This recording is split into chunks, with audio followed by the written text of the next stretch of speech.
குழாயில நீர் வருகிறது.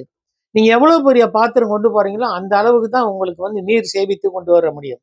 இப்போது உங்களுடைய காட்டுல மழை பெய்கிறது. அதிர்ஷ்டம் அதனுடைய இஷ்டங்க. இப்போது வந்திருக்கிறது உங்களுக்கு அதிர்ஷ்டமான ஒரு காலம்.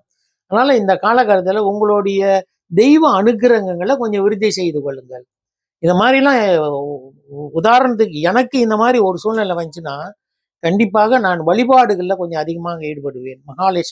மகாலட்சுமிக்கு சிறி சூக்தம் சொல்றது, சிறி சூக்த எந்திரம் ஒண்ணு வச்சு, அல்லது இந்த 3 எந்திரங்கள் ஒண்ணா இருக்கும் பாருங்க. சுதர்சனம், மகாலட்சுமி எந்திரம், குபேரனுடைய எந்திரம். இது 3ஐயும் வச்சு வழிபாடு செய்வேன். அது வந்து ஒரு சிறந்த பலனை கொடுக்கும். அது மட்டும் இல்லைங்க, மிதுன ராசிக்காரங்களுக்கு இந்த காலகட்டத்துல ரொம்ப அற்புதமான ஒரு காலம். தெய்வ அனுக்கிரகம் பெற்ற ஒரு விஷயம் உங்களுக்கு சொல்றேங்க. வில்வ மரம் வாங்கி எங்கேயாவது கோயில்ல கொண்டு போய் நடுங்க. வில்வ கன்றுகள் வாங்கி கோயில்ல போய் நடுங்க.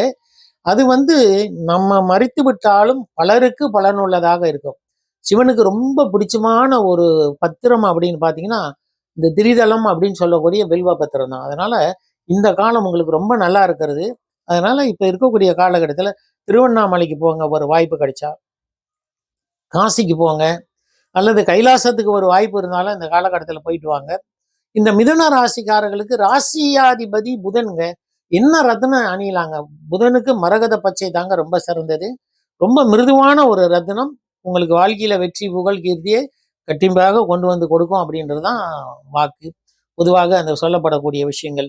ஏன்னா சிவபெருமானே ரத்தின வியாபாரியாக தான் வந்திருந்திருக்கிறாரு.